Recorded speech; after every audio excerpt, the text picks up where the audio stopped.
Today I've assembled here to give you my good friends around the world, my supporters, and many monks, my teachers, and neutral people out there who would like to understand things more.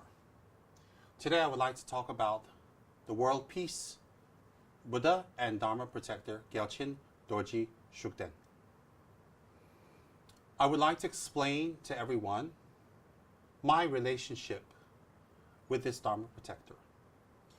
And my intention of giving everyone an explanation of this Dharma protector is not to convert you, or not to get you on my side, or not to make you think good or bad in any other way.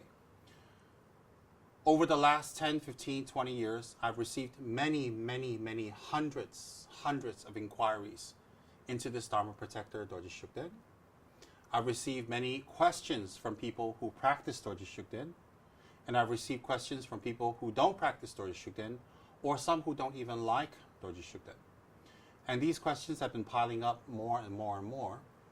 So I thought that I will give some explanation to some of the questions.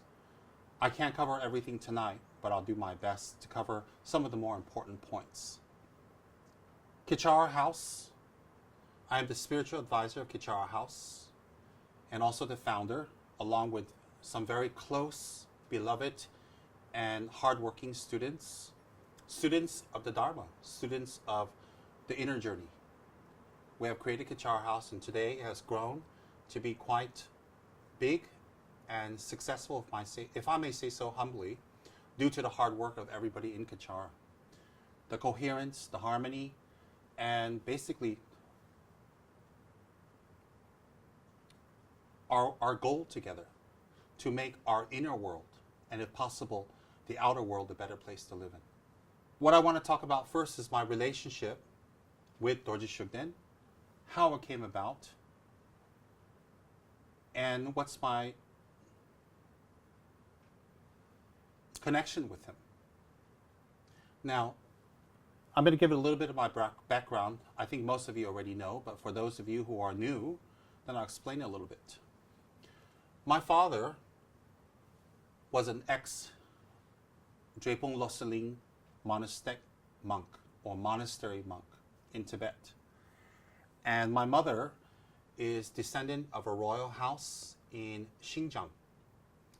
She's the royal house of Turgut, which is the predominant Mongolian group there, tribe. And her mother, my grandmother, and her father, my grandfather, were the ruling family for many generations in that area. And due to the Cultural Revolution, which affected all of China and Xinjiang and Tibet, my father left Tibet and immigrated to Taiwan. My mother left Xinjiang, then journeyed to Tibet, and then eventually to Taiwan. When my father first went to Taiwan, he didn't bring his wife and his 3 children there. And while he was there, he had met up with my mom, and she was a young girl that time, impressionable, and under a lot of scrutiny for being the royal princess at that time, because her clansmen are around her. So she was under a lot of scrutiny to act, walk, talk, dress in a certain way necessary of her station in life. And so she had met my father in Taiwan, and I guess they have fallen romantically involved, and she became pregnant. And when she became pregnant, she was told by my dad that he actually has a wife and family in Tibet. And so this brought a lot of distress and problems and difficulties in the community there, because there's a large Mongolian Tibetan community in Taipei. And so it was decided by my grandmother and my mother's side of the family to keep everything hush-hush and keep everything quiet. And so therefore my mother gave birth to me in Taipei General Hospital quietly. And after she gave birth to me, I was never taken in by her or acknowledged by her or never became a part of her family. And what had happened was that she had contracted some local Taiwanese people there and pay them every single month to watch me, to take care of me. She didn't actually abandon me, but she couldn't keep me with her because it was not something that you did in those days, where a single lady became pregnant, not married, had a child. It's just not the thing to do back in the 60s. I was born in 1965. This is not to say my mother is right or wrong, or my father is right and wrong. I'm not passing judgment on anyone. This is just telling you the situation of what happened at that time. And so I was being watched by a family there, and I would remember once in a while, my grandmother used to come and visit me. Now I know it was my grandmother. Of course, at that time I did not. And I was told by my mother later on, much later on, that at 7 months old, I was 7 months old, not 1 year yet, that a group of lamas and monks and teachers came to her house and told her that I was officially recognized as a reincarnation of one of Tibet's lamas. Now, when I asked my mother what reincarnation, what they said, who was the name of the search party, she says it's been so long she can't remember. But I was told by her that they had actually come to recognize me and to, I guess, take me to the monastery to be enthroned at 7 months. My mother didn't allow that to happen. The reason is because when you're enthroned in a monastery, you have to say who your mother's name is, who your father's name is. And at that time, it would not have been a pleasant experience for the family to say who this child's family was. So therefore, she kept me there, and the recognition didn't take place.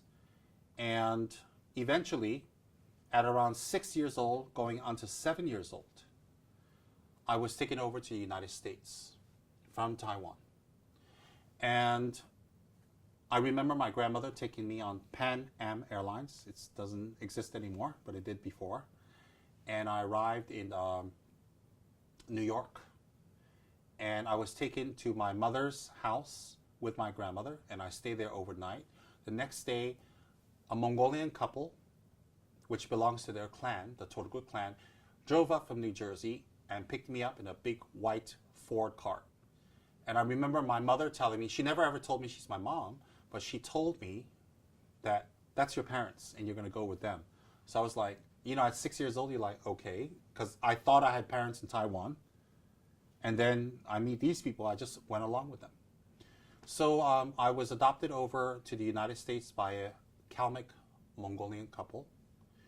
And I lived in Howell, New Jersey, so I arrived at 7 years old. Now, the Kalmyk community there are very interesting. The Kalmyk people are people who originally came from Xinjiang and then conquered Europe, conquered Russia, and all of that. As you know, the Mongols conquered everyone. And part of the people went back to Xinjiang, Mongolia. Part of the people stayed in Kalmykia.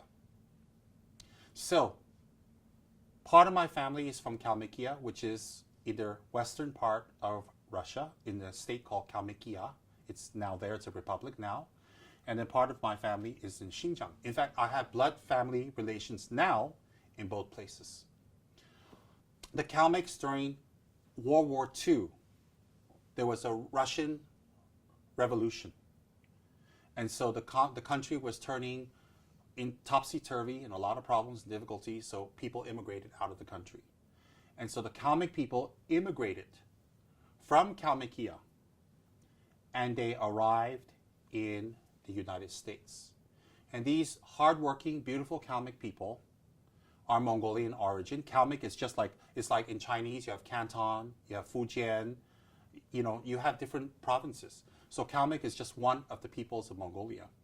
There are 75 nationalities of Mongolians. So they're one of the nationalities. And so they went to the United States, and they worked very hard. They brought their culture, they brought their religion, which is Tibetan Buddhism, and they brought their food, their customs, and their homeland back to the United States. And they settled in the tri-state area of Pennsylvania, which is Philadelphia City, and New York, and New Jersey. So my Kalmyk people that I was adopted over belong to New Jersey.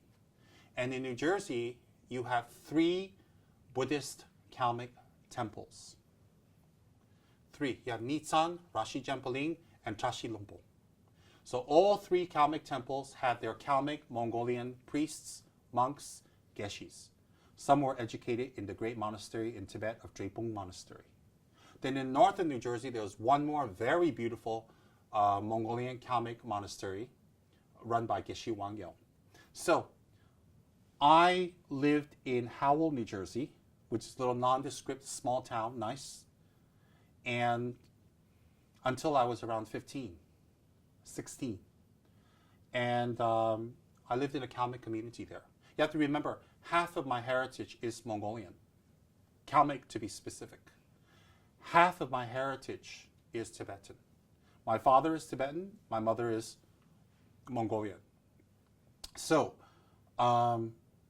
both cultures practice Tibetan Buddhism. Both. So there was no conflict of religion where I lived. So I lived on West 3rd Street. That's where my step-parents lived. And their name was Burcha and Dana Bugayev. And they did the best they can for me. And they loved me the way they can. And they gave me what they can. In essence, they were kind people. And they wanted me to be who they wanted me to be, like most parents. Now, I arrived in the United States in 1972. Nearby, in Rashi Jempaling Temple, which is the temple that my parents goes to worship and pray, and you know it's packed with Kalmyks there. In 1971, one of the greatest Tibetan masters and teachers, and a heart student of Kyabje Pabongo Dorji-chang, arrived. You see, because the Mongolian community there wanted a great teacher, they wanted a great monk, so they wrote in and they had this great master come. This great master later became the abbot of Saramay Monastery, an erudite scholar, writer, and teacher who lived peacefully and passed peacefully away in Howell, New Jersey. Very much liked by His Holiness the Dalai Lama. So anyway, this great teacher, his name was Khensur Losang Tarchen Rinpoche. So for convenience sake, because the Tibetan names are very long, I will say Khensur Losang Tarchen. All right? He was a scholar of the highest class. He was a master of Sutra and Tantra. Not only was he a scholar and master of Sutra and Tantra, he was one of those rare ones that actually practiced and put into practice what he had learned in the great monastery of Sera in Tibet. So the Kalmyk community had invited and requested and confirmed this teacher to come to be their resident teacher in our monastery, Rashi Jempaling, there in Howell, New Jersey. So can you imagine? He came in 1971. I came in 1972. I was 6 going on 7 years old. And guess what? I lived on West 3rd Street. The temple was on something like East 6th Street, isn't it? East 6th Street. Just 2-3 streets away. And for me to ride my bicycle to the temple literally took me 7-8 minutes. I rode very fast. And also it was nearby. So just 10 minutes away by bike if you go slowly, or by walking 15-20 minutes, just 10 minutes by bicycle away was living one of the greatest Dharma teachers of our century, Khensur Losang Tarchen Rinpoche. He gave classes, he taught, he conducted meditation retreats, he gave initiations, oral transmissions. You have to understand, he is a scholar that can create many other scholars, one of the highest. And he is a direct student of Kyabje Trichan Rinpoche, Kyabje Song Rinpoche, His Holiness Kyabje Pabongo Dorji-chang, Pabongo Rinpoche. He is someone in Tibet that served these lamas, received teachings and lineage from them. And he was the purest monk, very kind, very helpful, and used his whole life to serve others by teaching them Dharma tirelessly. I live 10 minutes away from this master. Talk about good luck. More than good luck. I feel in my previous life, I must have made some good prayers to be born near such a great master, just down the street, literally. So at a young age, when I saw this master, I was entranced. Even at 6, 7 years old, 8 years old, 9 years old, I remember I was in awe of him. No one told me how great he was. Who's going to tell a little kid how great he is? No one told me what a great scholar he was, what a great master he was, what an incredible meditation teacher he was. No one said that. No one tells that to a 7, 8-year-old kid. When I saw him, I just said, there's something special about this person, and I want to follow him. My little child mind said that to me. I want to follow him. That's what I did. So I started going for his classes. I started going for his teachings. I started going for his retreats. I started going for the meditations. And I became more and more involved and stronger. And that's it. What did Geshe-la teach us? Sorry, Khyentse Rinpoche. At that time, we called him Geshe-la because he wasn't an abbot yet. What did Khyentse Rinpoche teach us at that time? He focused on Lojong, the transformation of the mind. He focused on us learning about Dhammakirti and debate. He focused on us on Lamrim. He focused on the practice of Hiruka and Vajrayogini Tantras. He focused on holding the vows. He focused on doing the meditations and rituals correctly. There was no magic, no hocus pocus, nothing. Very straightforward, very clear Dharma teachings. And I went for this for years. When I was around 12 or 13 years old, I'd been studying with this great master for a few years already, to the consternation of my parents, because they adopted me to be their only son and to grow up to carry their name and get married and have, a lot of sons. That's what Mongolian parents expect of their children. And I wanted to be a monk. I told them I wanted to be a monk. They were not happy at all. But that's another story. So when I was around 12 or 13, then Khyentse Losang Tarchin invited his nephew over to help to run the temple there. So Khyentse Losang Tarchin Rinpoche invited this nephew of his, as far as I remember, that time his name is Lotar, invited him over from Sera Monastery, India, and he arrived and he stayed in our monastery. And I just remember Lotar being there one day. And so Lotar spoke no English, but he laughed a lot, he smiled a lot, very jovial, very happy. He was a monk.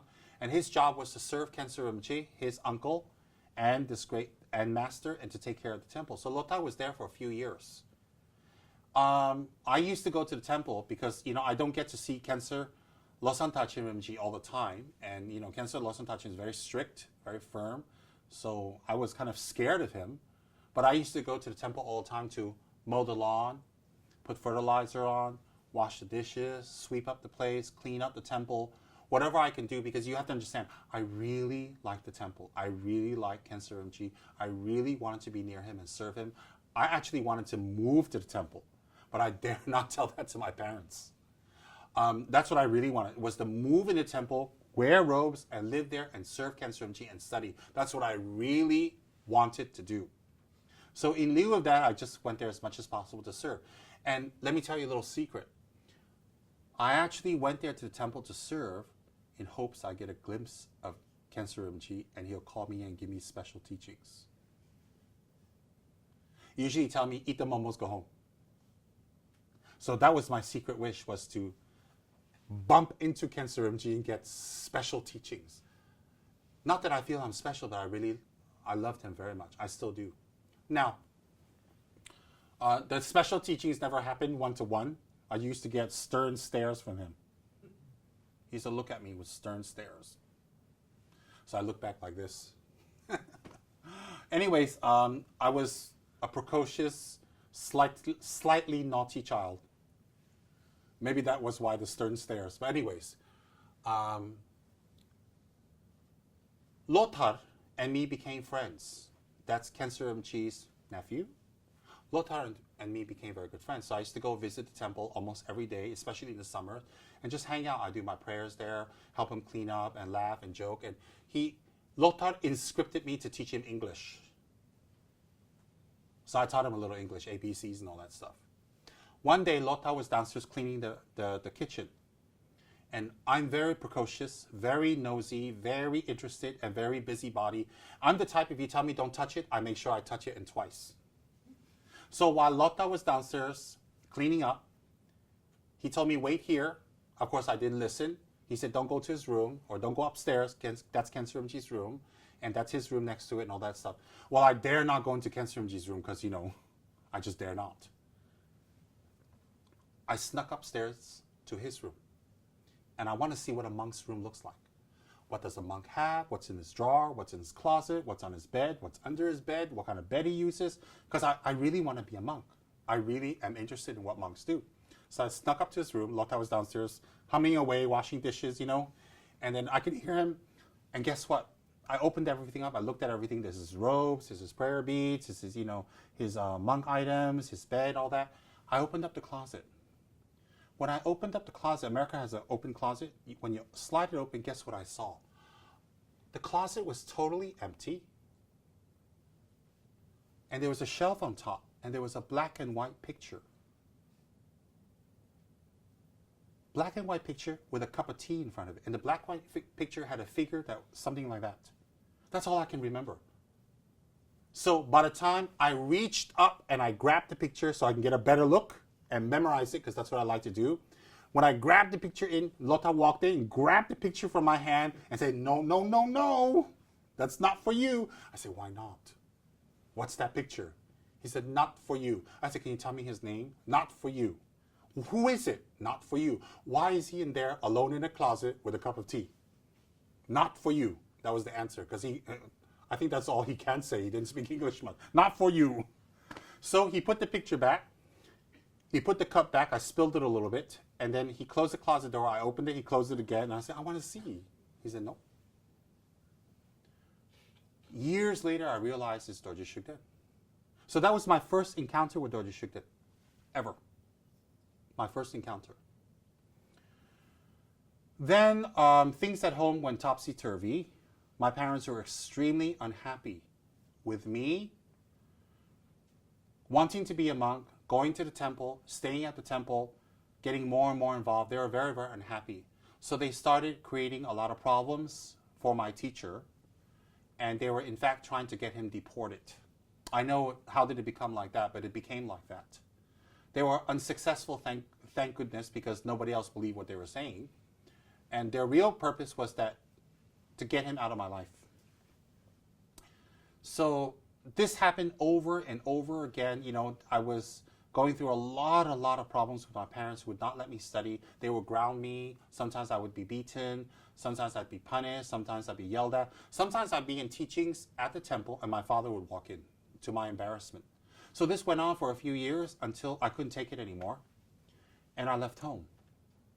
I hitchhiked from Howell, New Jersey to New York City. From New York City, I hitchhiked across the country to Los Angeles. My intention was Hawaii, but I didn't have boat fare. Forget about airplane. So I ended up staying in Los Angeles. Now, when I arrived in Los Angeles, I lived at a cousin's house for a few months. And I was looking for a Dharma center. I went to a University of Oriental Studies, and there was a very kind professor there called Dr. Leo Pruden. And I'd walked in and I met Dr. Leo Pruden. You have to understand, I was walking around Los Angeles, and in the Yellow Pages, there's no internet and Google at that time. In the Yellow Pages, I found the University of Oriental Studies. And I thought, well, Oriental, Buddha, Tibet must be related. So my little mind told me, go there. I was 15 going on 16. So I don't know how I found it. I found the address. I asked directions. I walked to the University of Oriental Studies. It took me hours. And I arrived. When I arrived there, I looked for Dr. Leo Pruden. And I told him, I'm a Tibetan. I'm a Mongolian boy. And that time, I told him I'm a Mongolian boy. And I'm looking for an altar, a shrine where there's the Buddha. And I like to sit in front and do my practice, my meditation, and my mantras. Oh, he says, oh, you've come to the wrong place, my boy. This is a university, but we don't have any shrines here, but I can take you to a place that has a shrine. I said, really? So Dr. Leo Pruden, out of the goodness of his heart, packed me inside his car, drove me for about 20 minutes away, and we arrived at 135 St. Andrew's Place in Los Angeles. There was a nondescript bungalow house there. From the outside, it just looks like any other bungalow house. And I walked in with Dr. Leo Pruden, and guess what I saw? The whole living room was transformed into a Dharma center. So you have tankas hanging on all the walls. The carpet is kind of, if I remember, it's got Tibetan carpets on top of wood. There's meditation cushions stacked everywhere neatly. There's an altar there with a throne to the Dalai Lama. There's an altar there with Lama Tsongkhapa and Buddha and Tara and all that stuff.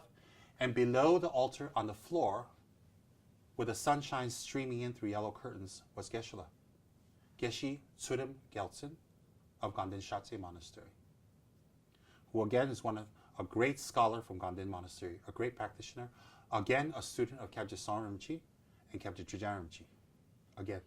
So I walked in there, can you imagine, 15 years old, met Dr. Leo Pruden 1 hour ago. He drives me to 135 St. Andrew's Place. I walk in, and in a corner, there is this Tibetan Lama meditating. There's a statue above him of Lama Tsongkhapa, and the light streaming in on him. And I walked in, and Dr. Leo Pruden introduced me to Geshe-la. And I told Geshe-la my history. I told him what happened. I told him how I got to Los Angeles, why I'm here.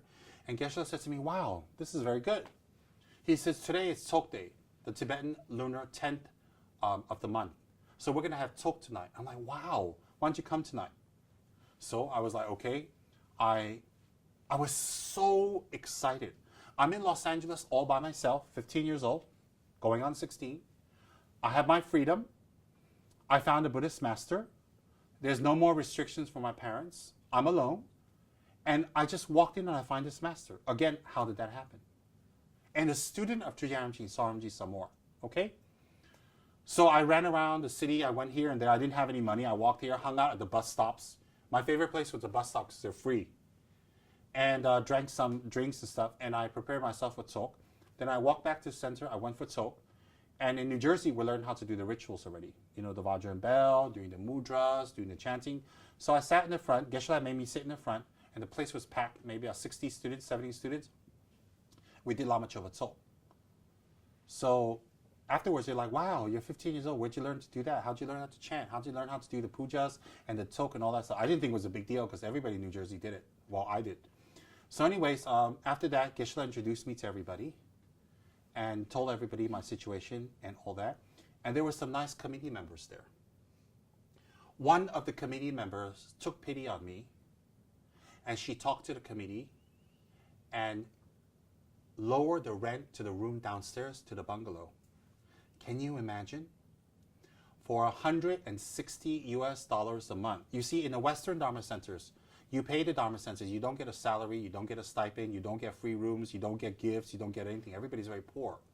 You pay the center to be there. You pay the center to attend teachings. So, and that's the norm because people got to pay their bills. So she got the rental reduced down to $160. And listen to this.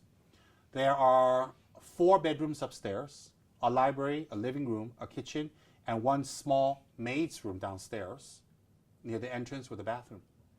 And that small room downstairs was about maybe 8 feet by 10 feet, something like that, which is fabulous.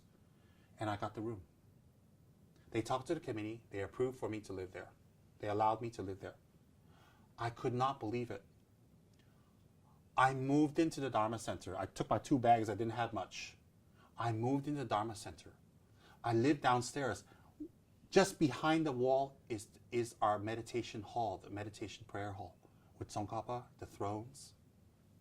And every Sunday, Geshe Tsurim Gyaltsen gave teachings right there. You know, I got out of bed, fixed my hair, and walked in. I'm in Lam Rim class. Can you believe that? I'm in Lam Rim class. Every day, I got the pleasure, the honor, and the meritorious opportunity to clean Geshe-la's room, to serve him tea 10, 12 times a day. Geshe-la liked tea a lot. To do his laundry, to clean up the meditation hall, the gompa. I got the pleasure to cook for Geshe-la, to do his shopping, and to maintain the whole house. Because upstairs there's 1 or 2 students staying, the Geshe-la, but the students went to work. I went to work, but I only worked part-time. So I lived in this Dharma center called Tuptin Darge Ling on 135 St. Andrew's Place with another great living Buddha, Geshe Tsurim Gyaltsen. Can you believe that? But I had one small obstacle. You see, because in the 50 verses of Guru Devotion, it says, if you have a guru, you do not need to go to another guru or study with another guru or be with another guru. One guru, stick to one guru. So I wasn't able to get teachings from him because I have my guru in New Jersey, which I love and I treasure, and there's nothing wrong. The only time you switch gurus is when your guru tells to get this from another guru, or you learned enough and it's time to move on with your guru's permission. So what happened was, I called up, and that time calling long distance was very expensive. I called up Geshe-la. I called up Khyentse Rinpoche in New Jersey, and I told him why I'd run away. He knew, and where I am now. And I told him I am in Los Angeles in the house of Geshe Tsurim Gyaltsen. May I study with him? Now, if Khyentse Rinpoche in New Jersey said no, I would have just moved out. He's my guru, I have to follow him.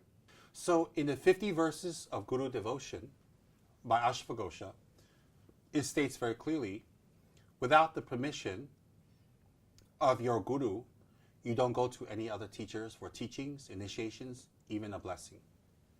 Why? When you go to another guru and you jump from one guru to another, you skip from one guru to other, you're sending a message out to the world. Your guru is not good enough. Your teacher doesn't have enough blessings. Your teacher is not knowledgeable enough. Your teacher is not good enough. So you need to run to others. Some people say, oh, but I just want to get blessings from another teacher. Why would you want blessings from another teacher if your teacher already is giving you blessings? So in the 50 verses of Guru Devotion, you don't jump from one teacher to another for a few reasons. One is, once you establish a relationship with your teacher, you study with your teacher, you learn with your teacher, and whatever your teacher has will be the path to enlightenment, and that should be more than enough for you. If you're going to get teachings from 2 or 3 or 4 or 5 or 6 teachers, how can you practice what every single teacher gives you? That's not possible. Okay, that's one. Number 2, when you accept one person as a teacher, you see them as the embodiment of an enlightened energy, enlightened knowledge, enlightened mind. So what that teacher teaches you, if you put into practice, you will gain the attainments. When you gain the attainments, that is the same as any other attained person with any other teacher. So you don't need to run to many, many, many teachers.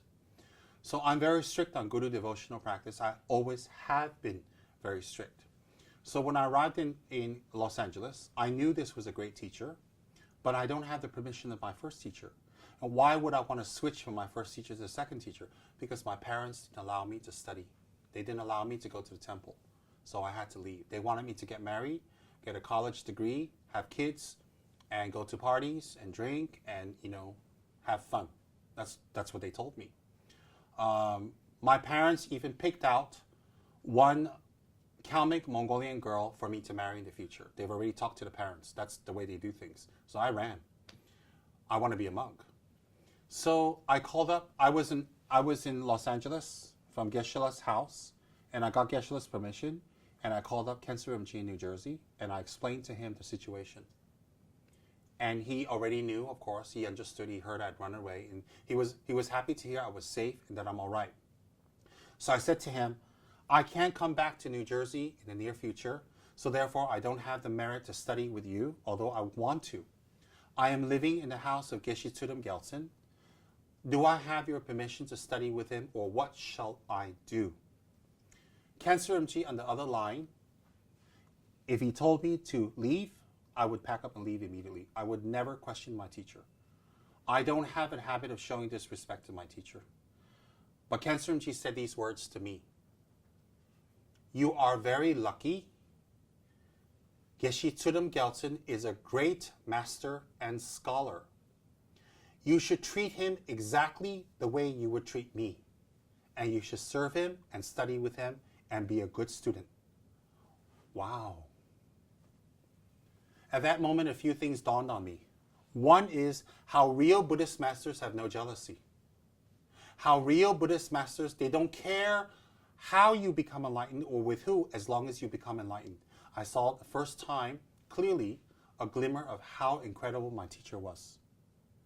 You're saying, how can you say it for the first time? I'm talking about in action now. The second thing is, he officially gave me his permission to study with Geshe Tsulem Gyaltsen. So if I study with Geshe Tsulem Gyaltsen, there will be no karmic repercussions of guru hopping, center hopping. The third thing is, he told me that Geshe Tsulem Gyaltsen is a great master. If my master tells me he's a great master, I don't need to check. I believe my master. And that I should serve him as I would serve my teacher in New Jersey. Wow. So I was very happy and sad because I love my teacher in New Jersey. I was happy because I can't be there, but I can continue my study. And guess what? He is of the same lineage, of the same teacher, of the same tradition. The Lama Tsongkhapa's tradition, the student of Trijang Rinpoche, the student of Song Rinpoche. They're both highly acclaimed Geshis. So I ran up, I put the phone down, I prostrated. After I put the phone down, I prostrated to the phone because my teacher has spoken on the phone. So to show respect, I prostrated to my teacher. And then I ran upstairs to Geshe-la and I told him what Khensa Rinpoche said. Geshe just said, okay, make me a cup of tea. I went, okay, how come nobody's happy for me? Then I realized another quality of Geshe-la. He has no ego. When I told him what Khensa Rinpoche said about him, he has no ego. He didn't talk about it more. He just said, okay, make me a cup of tea. And I went, wow, this teacher has no ego. I just praised him from another teacher and it doesn't move him at all. He doesn't ask details. So as I was making tea, I was thinking about the qualities of these two teachers. No ego. So I became the official student of Geshe Tsulem Gyaltsen by two methods. One is I received permission from my first teacher because I couldn't study with him. Second is Geshe Tsulem Gyaltsen accepted me. So it was pure bliss. I lived from 16 years old. I turned 16 already, 15 going on 16. 17, 18, 19, 20, 21, 22. I lived with Geshe-la nearly to 23 before I went to India. In between, I moved out to West Hollywood 1 year to experience life and I moved back in. So for 1 year in Los Angeles, out of those 7 years, 8 years, I moved to West Los Angeles on near Sunset Boulevard. Yes. And then I experienced some sorrow for 1 year and I moved back. While I was living in the Dharma Center, I received teachings from Geshe-la every week.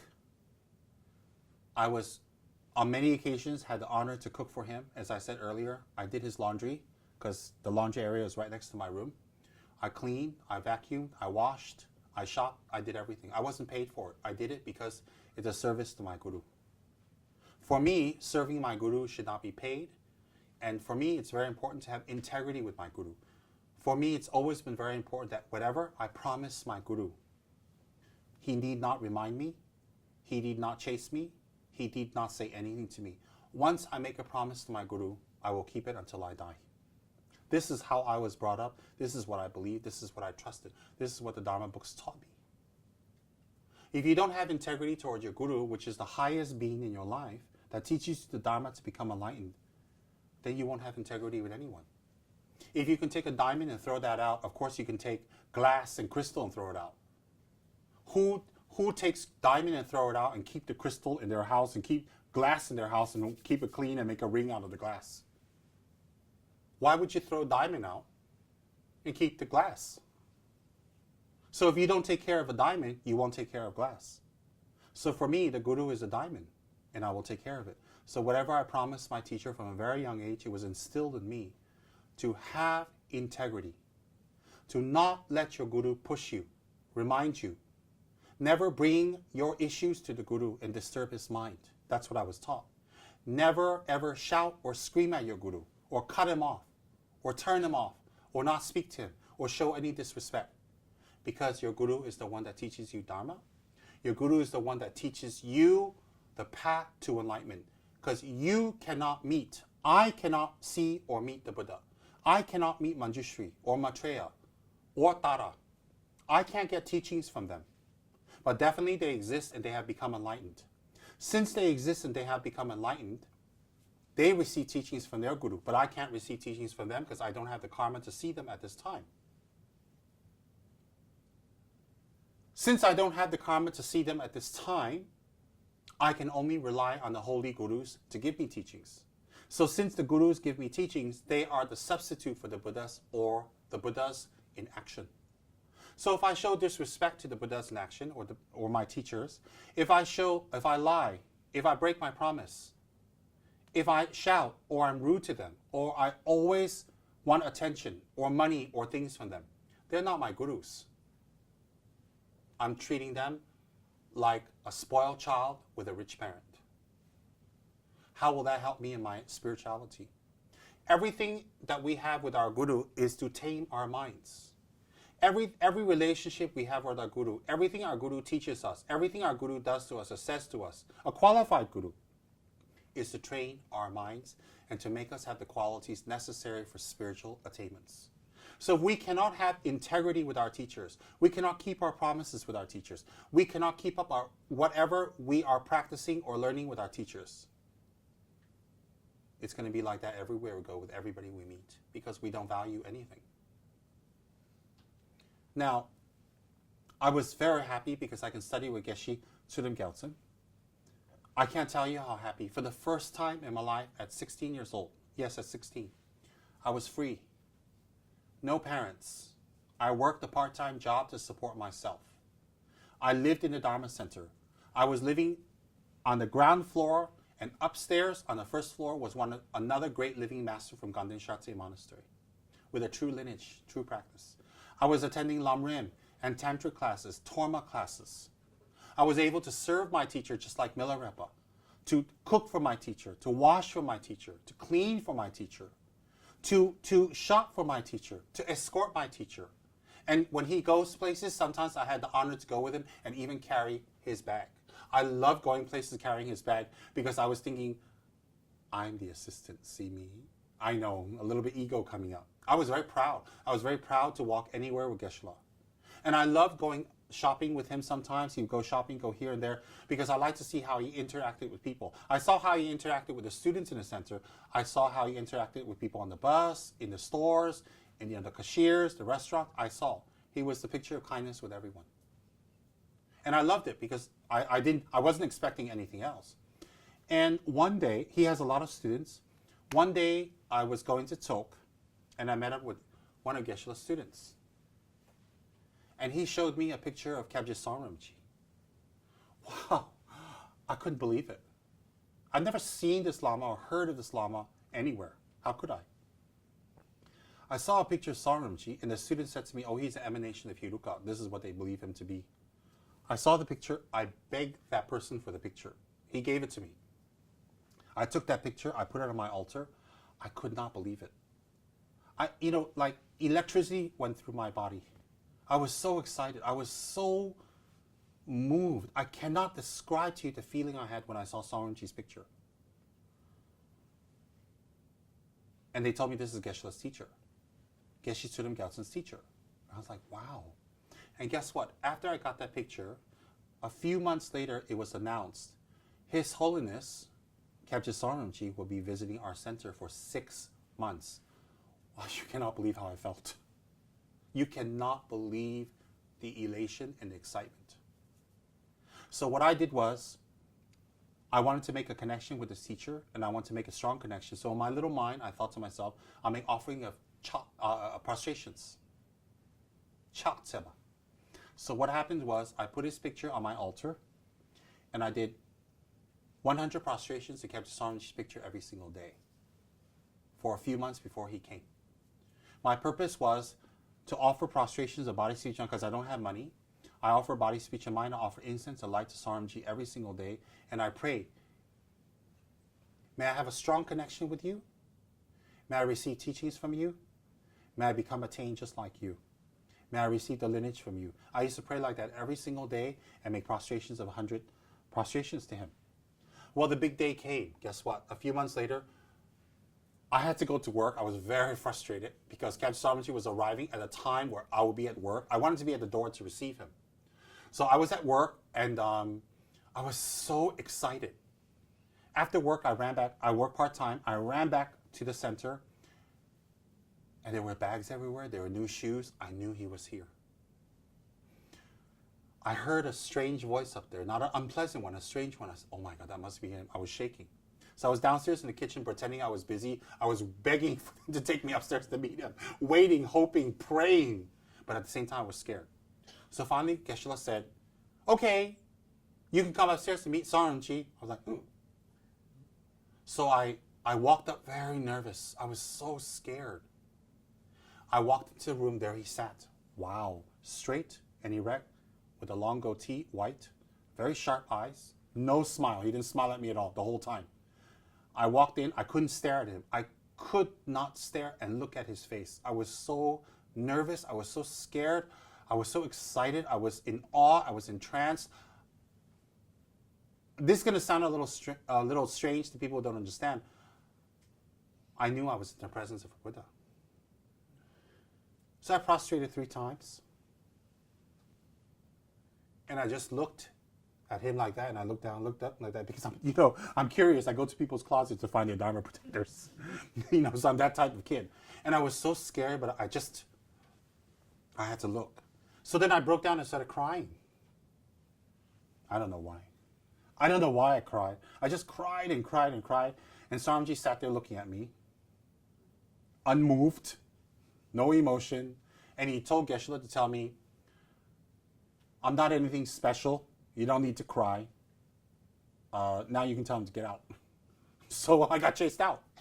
So I'm like crying like a child, and I left his room. And Geshe-la told me, so I said to Geshe-la, I didn't do too well. He says, no, nothing's wrong. So I went downstairs, I started cooking dinner, and I started preparing tea and all that stuff, because Saramji came with a lot of entourage. So every single day I was cooking for Saramji, his assistant, Geshe Tsurim Gyaltsen, the two sponsors, the translator's uncle. So I was cooking every day for 7 people for 6 months. I cooked breakfast and I cooked dinner. Lunch, somebody else took care of it. And as the days went by, Saramji took a very kind liking to me. So what happens is I'd serve him food and I'd run out of the room because I didn't want him to chase me out and tell me get out. I was afraid. So I'd walk in, I'd knock on the door, and then I put his food in the front. Then I'd wait a half hour, go upstairs and take the tray, and I'd pray. I was very sneaky. I'd make extra food so that I'd make sure there's leftovers. So when bring down, I can take his leftovers. Because I read if you eat the Lama's leftovers, is a great blessing. So I used to make extra food for him just to make sure there's leftovers. I remember someone complained, you're making too much, there's leftovers. I said, I know. So I used to eat Saramji's. Sometimes there'd be no food left, so I'd take the crumbs. Literally, I'd put it in my head and I'd eat it because I believe him to be a Buddha. So I became very close with him. It became to the level where I actually just walk into his room and I would sit on the floor and I would give him massages on his feet, sometimes on his head, on his hand. Or I would just sit with him when he's meditating. Or sometimes when Saramji was taking a nap, I would sit next to him and just kind of stare at him. I mean, literally, I just stare at him because I just could not believe what a great Lama he was. And Geshe-la was very pleased with me. He says, you're doing a good job serving his guru. So at that time, I was doing Manjushri, Avalokiteshwara's mantras and some light practices, and Lama Tsongkhapa's Guru Yoga taught by Geshe-la. And I was doing pendant hamo mantras. I like pendant hamo a lot. I would recite that all the time. And I recited that when I ran away, and I did that all the time. And so something inside of me said, I should get a Dharma protector.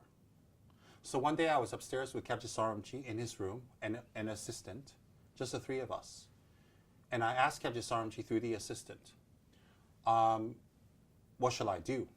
How shall I practice? But before I tell you that, let's backtrack. Before Saramji came, in Thupten Dajiling, every single month, Geshe Tsurim Gyaltsen did Dorji Shugden Council. Dorji Shugden Council and Setup Council.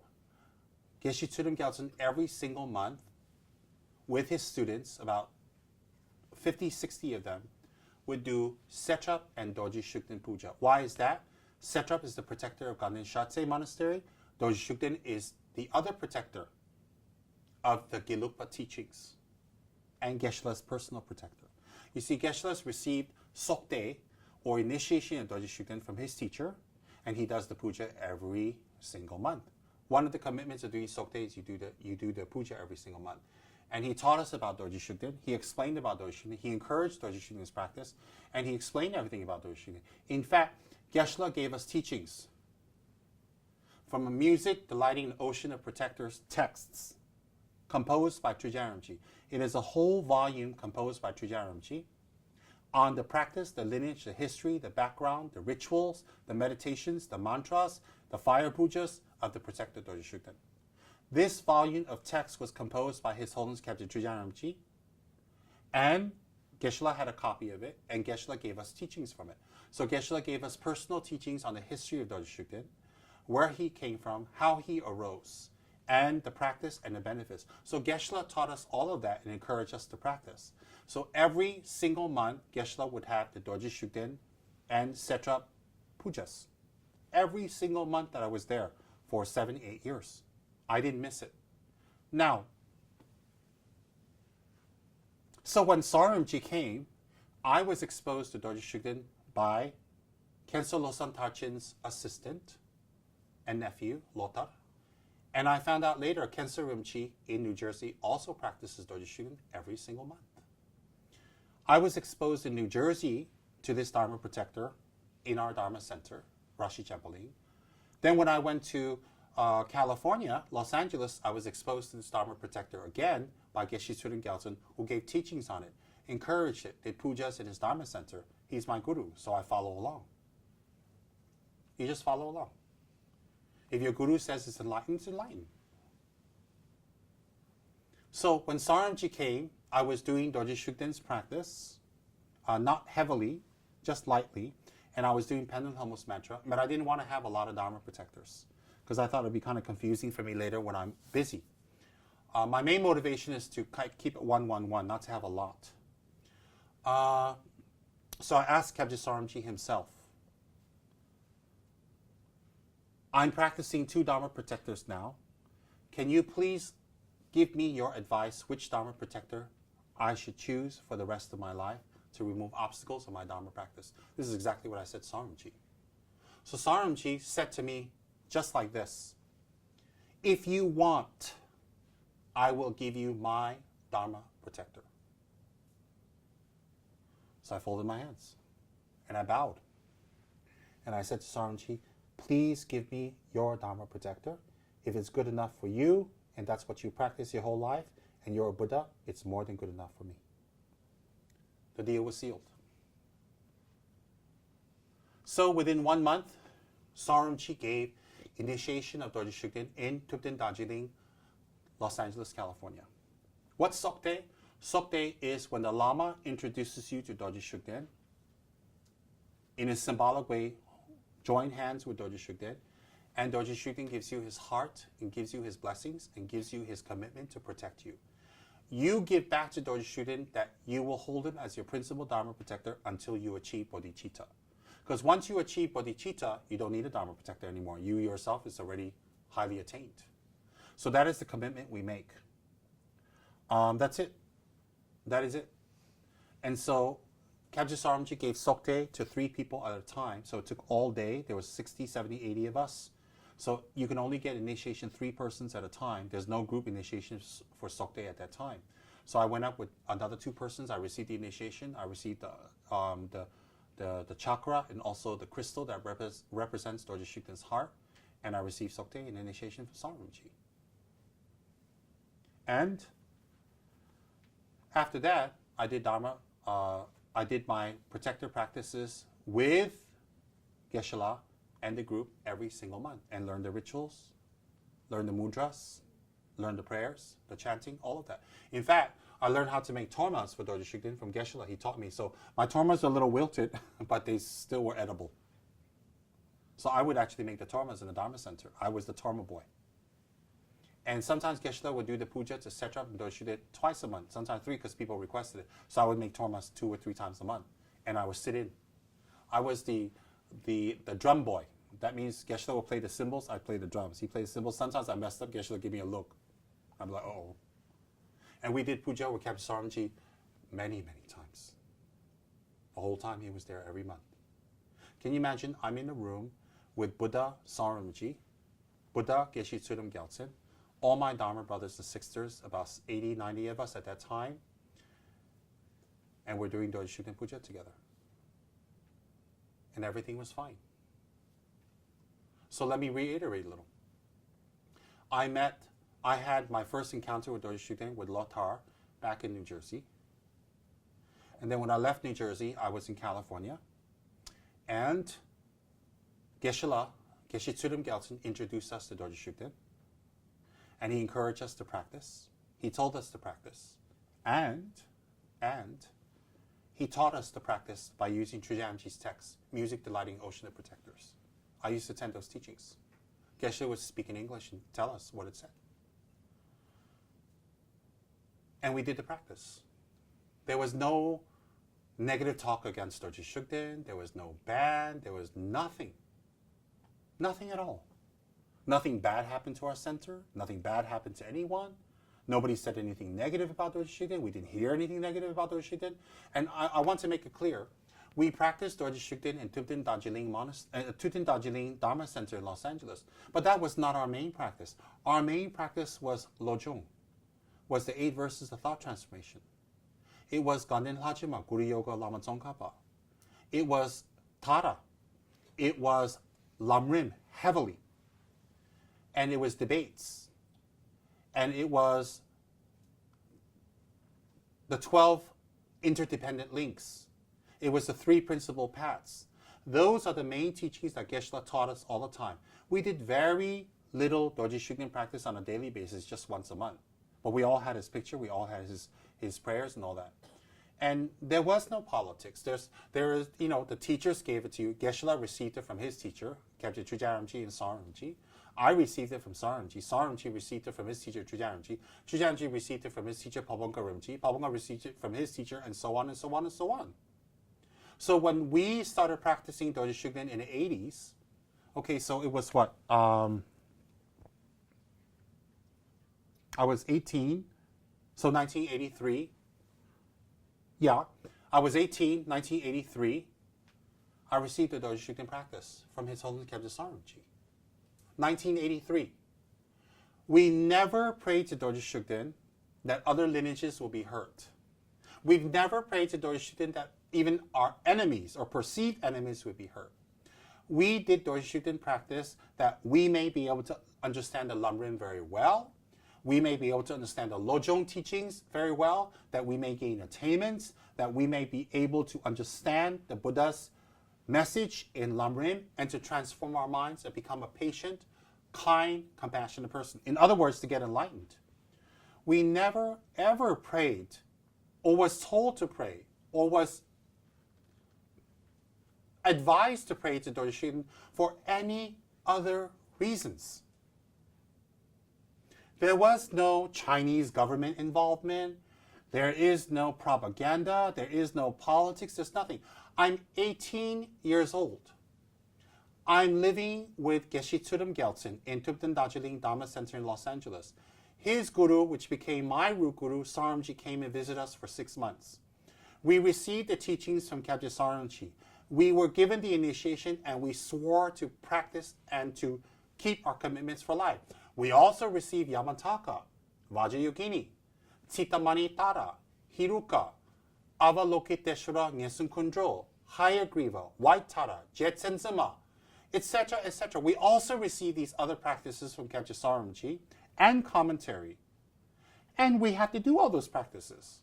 So every single day, I have to do all those practices besides Dorje Shugden, as advised by Saramji. So Saramji gave us Chitamani Tara, Hiruka, Yamantaka, Vajrayogini. He gave us Nyesun Kundro, Jetsenzima, etc., etc. So we have to do these other practices every single day also. And my practice every day comprises this much of Dorje Shugden and this much of the other stuff that Kyabje Saramji gave us. And that's how it was. There's no issues, nothing at all. I didn't practice Dorje Shugden because I'm connected to the Chinese government. I didn't practice Dorje Shugden because I want to contradict Dharamsala or CTA or His Holiness the Dalai Lama. And the Dalai Lama visited our center many, many, many times, and we have images of Dorje Shugden everywhere, and the Dalai Lama didn't say anything. All right? So therefore, what's very important to know is this, is that when we received the practice of Dorje Shugden from Kagye Rinpoche, it was 100% for spiritual reasons. Rinpoche is my teacher, is the teacher of my teachers. And when he gives us the practice and we promise, we just do it. It's called integrity. I don't care what other teachers tell me. I don't care what other lineages tell me. I don't care what other people tell me. I only care what my gurus told me. I don't mean disrespect to the other teachers. I don't mean disrespect to anyone else. But I want to make it clear that when we received that practice was for spiritual purposes. Nowhere in the Dorje Shugden prayer it tells you to destroy your enemies or hurt people or damage. But the prayer is always about developing compassion, developing renunciation, developing the right view of emptiness according to Nagarjuna, and developing the mind that can attain bodhicitta. And that's what we prayed for. In fact, Geshe-la didn't allow us to pray to Dorje Shugden for minor things. Nothing. Now, let me backtrack a little bit. Before we received anything from Rinpoche, before we received any teachings from Geshe-la, my very first encounter with Dorje Shugden with Geshe-la was this. I was looking for a job, and I needed to work and pay bills. And I wasn't very qualified to get a job. I was 16. So I applied for a job, and they said they'll consider. If I get this job at the other center, it'll be easy for me. I can pay off my bills. So I went up to Geshe-la. I told him the whole situation. Geshe-la was sitting in his room upstairs, Geshe Tsurim Gyaltsen. He has Yamataka tankas. He has his, his altar in his room, and he has a tanka of Dorje Shugden. So he said to me, "Do you really want this job?" And I said, "Yes, I need this job very badly." He pointed to the tanka of Dorje Shugden and he said, "This is Dharma Pala, or Dharma Protector in Sanskrit. If you pray to him, everything will be fine." So right in front of Geshe-la, I made 3 prostrations of Dorje Shugden's tanka, and I prayed I get the job. And guess what? 3 days later, I got the job. I wasn't supposed to get the job, but I got the job. And after that, Geshe-la started teaching about Dorje Shugden, talked about Dorje Shugden, explained and encouraged the practice along with many other practices. But I want to explain Geshe-la's main, the main focus was Lamrim. And then after that, when Rinpoche came, Rinpoche gave us the initiation. And that is how I got connected to Dharma Protector Dorje Shugden when I was 18 years old. Again, let me stress, not for any political reasons, but purely spiritual.